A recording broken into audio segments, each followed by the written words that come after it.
Alors, vous avez vu un certain nombre d'images récemment d'escargots qui circulent dans mon jardin. Et je pourrais presque dire que je fais une sorte de jardin d'acclimatation des escargots. J'aime bien le mot jardin d'acclimatation puisque j'y suis allé très souvent.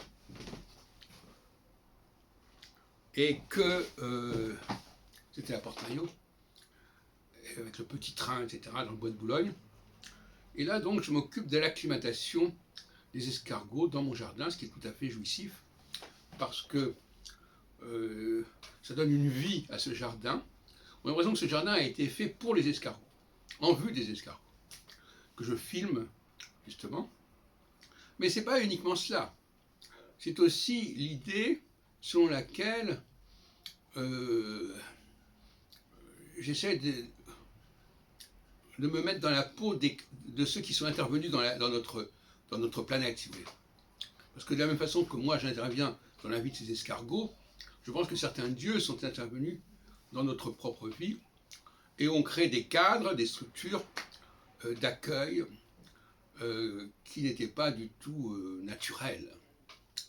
Et en cela, je vais utiliser deux termes hébraïques pour distinguer deux questions, le tsemar et le tselem.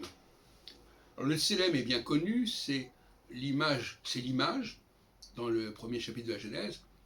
Adam est créé, le tselem Elohim, c'est-à-dire à l'image de Dieu.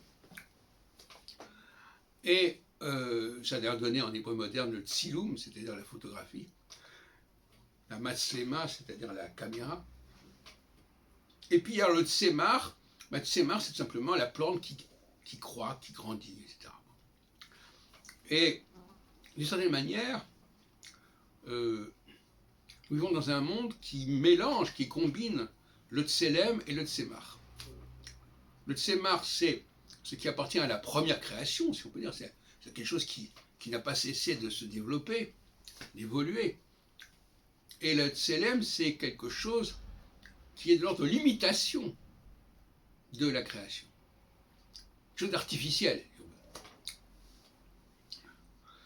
Par exemple, dans ce jardin, il y a des plantes qui sont là, bon, que je n'ai pas produit, que je n'ai pas créé.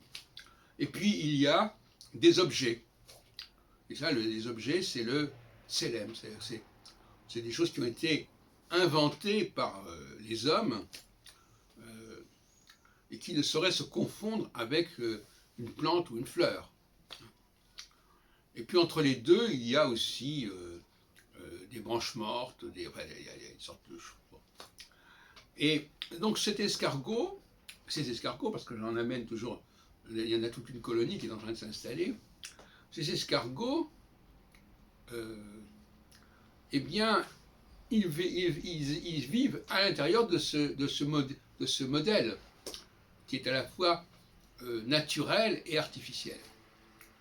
Alors, parfois, ils vont sur une branche qui est naturelle, et d'autre part, ils vont arriver sur un objet qui est artificiel, etc. Donc, ils passent de l'un à l'autre. Donc là, à mon avis, il y a une très belle image de notre civilisation, de notre humanité. Notre humanité n'est pas uniquement vouée à la nature, au sens du tsemar, de la plante, de l'arbre qui grandit. Elle est aussi liée au tselem, c'est-à-dire à des fabrications, à des inventions qui viennent se rajouter et prolonger le tsemar.